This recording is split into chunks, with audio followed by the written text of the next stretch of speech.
Third part of speech हमारे पास है verb. तो वर्ब की डेफिनेशन हम कर लेते हैं। What is a verb? A verb is a doing word, it express some action. Verb क्या है? एक डूइंग वर्ड है, मतलब कि ये हमें किसी काम के करने को बताता है। ठीक है, तो इसकी डेफिनेशन ये भी हो सकती है, अ verb is an action word.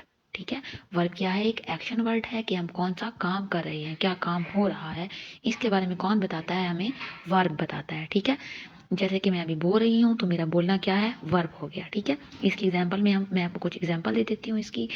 Singing, dancing, playing, running, climbing, ये क्या है हमारे पास?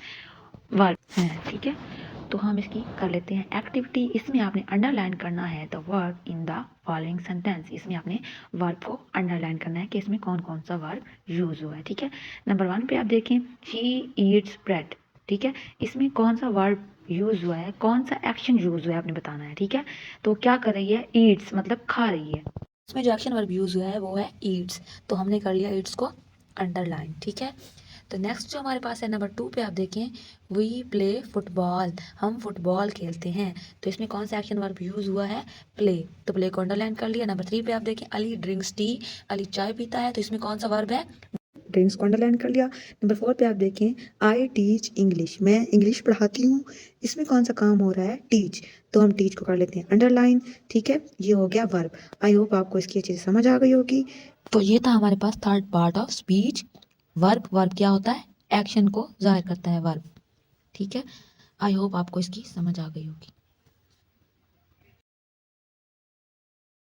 तो नंबर 4 पे हमारे पास जो पार्ट ऑफ स्पीच है वो है एडवर्ब। एडवर्ब किसे कहते हैं? Adverb is a word that describes a verb और एन एडजेक्टिव और एन अदर एडवर्ब। ठीक है, तो एडवर्ब क्या है? जो हमें बताता है किसी वर्ब के बारे में, एडजेक्टिव के बारे में या किसी दूसरे एडवर्ब के बारे में। ठीक है, एडवर्ब क्या है?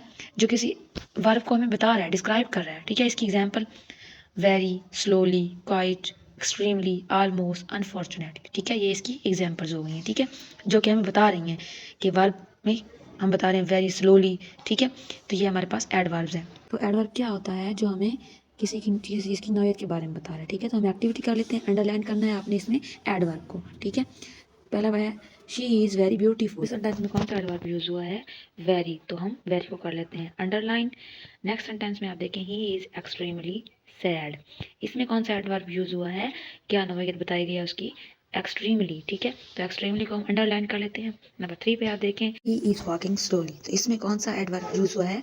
स्लोली। स्लोली को हम कर लेते हैं अंडरलाइन। ओके, क्योंकि इसमें स्लोली क्या है? एडवर्ब है, हमें नौयत बताई गई है। नंबर 4 पे आप देखें, ही इज़ ऑलमोस्ट ब्लैक। इसमें क्या नौयत बताई गई है? ऑलमोस्ट। ऑलमोस्ट को हम कर लेते हैं अंडरलाइन। तो ये हो गई हमारे पास एडवर्ब की डेफिनेशन, एग्जाम्पल और एक्टिविटी।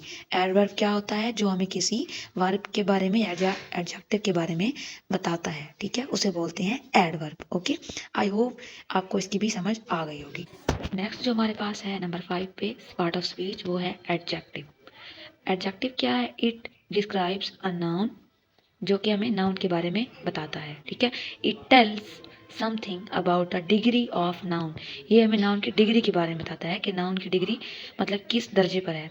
ठीक है, टाल है, फैट है, वाइज है, great, equal, black, happy, huge, etcetera. ये हमें बता रहा है कि मतलब कौन सी डिग्री है, क्या दर्जा है मतलब नाउन का। ठीक है, तो इसको हम बोलते हैं एडजेक्टिव। ये हमें बताता है कि नाउन का कौन सा दर्जा है। तो अब हम इसकी कर लेते हैं activity. Underline the adjectives in the following sentences. इसमें आपने अंडरलाइन करने हैं कि कौन कौन से एडजेक्टिव यूज हुए हैं। तो नंबर 1 पे देखिए, she is a fat girl, तो इसमें कौन सी डिग्री यूज हुई है? फैट, तो हम फैट को कर लेते हैं underline.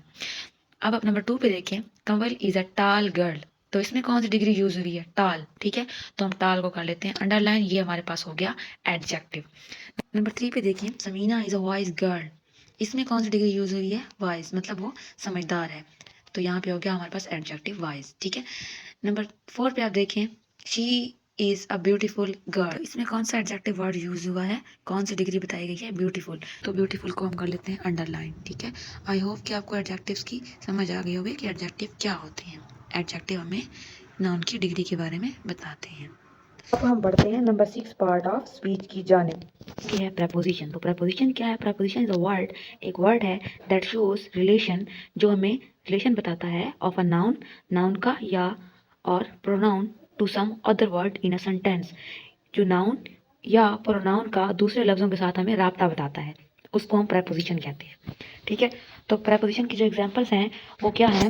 For, without, in, about, on, at, in, of, etcetera. ये क्या है? हमारे पास प्रेपोजिशंस की एग्जांपल्स हैं। ठीक है, तो अब मैं आपको बताती हूँ, इसकी हम करते हैं activity.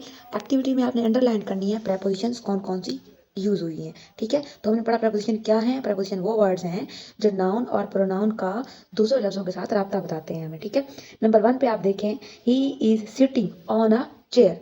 He is sitting on a chair, तो इसमें क्या राब्ता दरमियान में किस चीज़ का राब्ता आया है? ऑन का, तो हम ऑन को अंडरलाइन कर लेते हैं। नेक्स्ट देखें नंबर 2 पे, the book is at the table. The book is at the table, किताब मेज के ऊपर है या किताब मेज पर है, तो यहाँ हम क्या करेंगे? एट को अंडरलाइन करेंगे। ये हमारे पास प्रेपोजिशन यूज हुई है। नंबर 3 पे आप देखें, the cat is sleeping on the floor. ठीक है, तो क्या है? बिल्ली फर्श पर सो रही है, तो यहाँ पे कौन सा वर्ड यूज हुआ है? हमारे पास प्रेपोजिशन वर्ड है ऑन। ऑन को हम अंडरलाइन कर लेते हैं।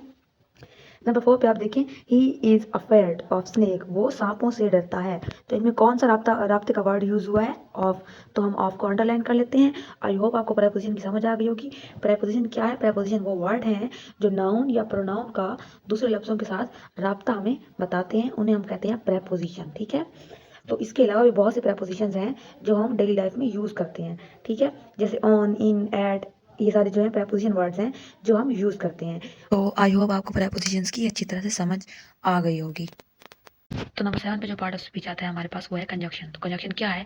अ conjunction is a word that connects word और वर्ड ग्रुप्स। कंजक्शन वो अल्फाज है, वो लफ्ज़ है जो कि किसी वर्ड को या वर्ड के ग्रुप को कनेक्ट करता है, मतलब उसको जोड़ता है आपस में। ठीक है, मतलब जो एक जुमला होता है उसको वो आपस में, फिक्रात को आपस में जोड़ता है। इसकी एग्जांपल हम देख लेते हैं। इसकी एग्जांपल में आता है while, if, however, because, as well as, so, and, but, until. तो ये इसकी एग्जांपल हुई है।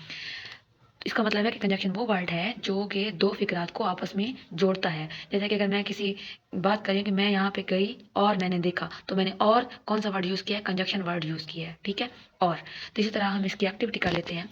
Underline the conjunction in the following sentence. इसमें अपने कंजक्शन को अंडरलाइन करना है। नंबर 1 पे देखिए, she usually eat at home because he likes cooking. तो उसको कुकिंग पसंद है इसलिए वो घर पे खाती है, तो इसका क्या कंजक्शन वर्ड यूज़ हुआ है? इसमें वर्ड यूज़ हुआ है बिकॉज, क्योंकि। ठीक है, नेक्स्ट देखिए नंबर 2 पे, I am very hungry but the fridge is empty. तो इसमें कौन सा कंजक्शन वर्ड यूज़ हुआ है? बट, मगर। ठीक है, नंबर 3 पे देखें, whoever says so is a liar. तो इसमें कौन सा कंजक्शन वर्ड यूज़ हुआ है? सो। ठीक है, नंबर 4 पे देखें, ही एंड आई आर फ्रेंड्स। इसमें कौन सा कंजक्शन वर्ड यूज़ हुआ है? एंड। इसको आप अंडरलाइन कर दें। नेक्स्ट नंबर 5 पे देखिए आप, let me know if you go to the school. इसमें कौन सा कंजक्शन वर्ड यूज़ हुआ है? इफ़ को अंडरलाइन कर दें। तो आई होप आपको इसकी समझ आ गई होगी। तो नंबर 8 पे जो पार्ट ऑफ स्पीच आता है वो है हमारे पास इंटरजेक्शन। तो इंटरजेक्शन क्या है? Interjection is a word that express strong feeling. Interjection वो लफ्ज़ है जो हमें स्ट्रॉन्ग फीलिंग बताता है। ठीक है, it is followed by sine of exclamation mark. ठीक है, तो हम इंटरजेक्शन को बताते हुए एक्सक्लेमेशन मार्क को यूज़ करते हैं। इसकी एग्जांपल में क्या आएगा? हुर्रे, जब हम खुश होते हैं हुर्रा कहते हैं तो हम ये साइन साथ में लगाते हैं। आउच, ओह, एल्स, इस तरह के अल्फाज जब यूज़ होते हैं तो फिर ये वाला साइन लगता है। ठीक है, तो इसकी हम एक्टिविटी कर लेते हैं। Underline the interjection in the following sentence. इसमें आपने इंटरजेक्शन को अंडरलाइन करना है। ठीक है, इंटरजेक्शन कौन से होते हैं? जिसके साथ एक्सक्लेमेशन मार्क लगा होता है उसको हम इंटरजेक्शन कह देते हैं। तो इन 5 सेंटेंस में आपको नजर आ रहा होगा कि किस किस सेंटेंस के साथ एक्सक्लेमेशन मार्क लगा हुआ है, उसको आपने कर देना है अंडरलाइन। नंबर 1 पे क्या है? Hurrah, we win the match. हम मैच जीत गए हैं, वो खुशी का इजहार कर रहे हैं तो हुर्रा बोले, तो हुर्रा को आपने अंडरलाइन कर लेना है। Ouch, that really hurt badly, कि इसने मुझे बहुत तकलीफ दी है, और तो इस तरह का अल्फाज वो यूज़ कर रहा है। आउच कह रही है तकलीफ का एहसास, मतलब उसका तकलीफ उसको फील हो रही है, तो ये हमने अंडरलाइन कर दिया। नेक्स्ट है wow, that is beautiful dress in it. अब उसमें उसने अपनी एक फीलिंग का इजहार किया है, तो वाओ बोला उसने। ठीक है, ओह माई गॉड, अब उसने ओह माई गॉड बोला, इसने हैरानी का इजहार किया है, तो इसको हम अंडरलाइन कर देते हैं। नंबर 5 पे देखें, हुआ that guy is unbelievable huge, कि वो बहुत लंबा है। तो इसमें उसने हैरानी का इजहार किया, इसको भी हम अंडरलाइन कर देते हैं। आई होप आपको इन सब की समझ आ गई होगी, सारे पार्ट ऑफ स्पीच की समझ आ गई होगी अच्छी तरह से। तो प्लीज़ प्लीज़ प्लीज़ मेरे चैनल को सब्सक्राइब कर दें ताकि आपको मज़ीद वीडियोज़ की अपडेट मिलती रहें। Thank you so much.